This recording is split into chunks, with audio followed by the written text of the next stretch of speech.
আজকের এই ঘটনাটি পাঠিয়েছে মাদারীপুর থেকে মনির ভাই। ঘটনাটি তার নিজের সাথে ঘটে যাওয়া। তিনি আমাকে হোয়াটসঅ্যাপে মেসেজ করে ঘটনাটি দিয়েছেন। মূল ঘটনায় যাই। আজকের ঘটনাটি আমি আমার নিজের ভাবে পড়ে শোনাবো। তুমিও পারবে তোমার জীবনে যত ভয়ঙ্কর ঘটনা আছে সব আমাদের দিতে। ফেসবুক এর প্রথম কমেন্টে আমার হোয়াটসঅ্যাপ নাম্বার দেওয়া আছে। আমাকে তোমরা হোয়াটসঅ্যাপে গল্প লিখে পাঠাও, তোমার গল্প পড়ে শোনানো হবে। কথা না বলে আজকের গল্প শুরু করি। ভূত FM, the night comes alive with Grameenphone.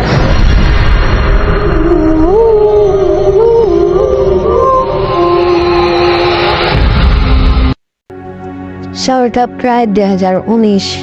ঘটনাটি ঘটেছে মাদারীপুর রোডে। আমি তখন গরমে ছুটি নিয়ে বাসা থেকে মামা বাড়ি বেড়াতে যাচ্ছিলাম। তখন প্রায় মধ্যরাত ছিল। সেই রোডে দূরপাল্লার একটি বাস রাত আনুমানিক 12টার দিকে শহর ছেড়ে বেরিয়ে যায়। বাসে যাত্রী ছিল একজন ড্রাইভার আর একজন হেল্পার।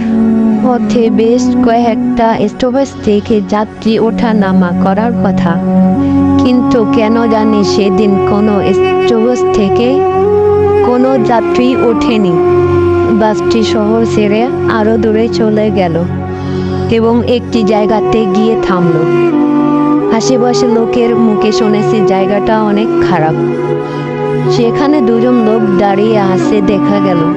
তারা বেশ লম্বা চওড়া এবং সাদা আলখেরা পরা, মুখ অন্ধকারে ভালো করে বোঝা যাচ্ছে না। তাদের মধ্যে একজনের হাতে ছোট বাচ্চার কাফনে মোড়া লাশ।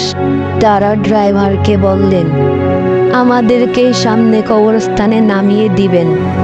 ড্রাইভার এবং হেল্পার একটু ভয় পেলেন, কিন্তু তারা কিছু বলল না। তারা বাসে উঠে এলো। তখন মনে হলো বাসে বেশ একটা মিষ্টি গন্ধ ছড়িয়ে পড়েছে। রাতের বাস, তাই লাইটগুলো সব বন্ধ করা। ড্রাইভারের কাছে বাসটা বেশ ভারী হয়ে গেছে মনে হলো। যতই স্পিড বাড়ায় বাস আর তেমন এগোয় না। অদ্ভুত লোকগুলো সারা বাসে এত জায়গা থাকতে গিয়ে বসলো একদম পিছনের সিটে। বাসের অন্য 3 জনের ততক্ষণে কাহিল অবস্থা। ভয়ে যেন সিটের সাথে আটকে গিয়েছে, নড়াচড়া করতে পারছে না। হঠাৎ মনে হলো পিছনের সিট থেকে কড়মড় করে হাড় ভাঙানো শব্দ আসছে। 3 জনের বসতে আর বাকি থাকে না। এরা সাধারণ মানুষ না, এরা অন্য কিছু। তারা বাচ্চাটাকে শান্তিতে খাওয়ার জন্য এই নির্জন বাসে উঠে এসেছে। অনেকক্ষণ পরে বাসটা অবশেষে কবরস্থানে এসে পৌঁছালো। তখন ড্রাইভার তাদেরকে নেমে যেতে বলল। সেই একমাত্র যাত্রীটা এরই মধ্যে নিজের সিট ছেড়ে ড্রাইভারের পাশে দরজার কাছের সিটে এসে বসলো। গল্পটা এই পর্যন্ত শেষ নয়। গল্পটা দেখার জন্য টিকটক আইডি ফলো করুন আর ফেসবুক আইডি ফলো করুন। এই গল্পের নেক্সট পার্ট আসা মাত্রই সবার আগে আপনার কাছে পৌঁছানোর জন্য।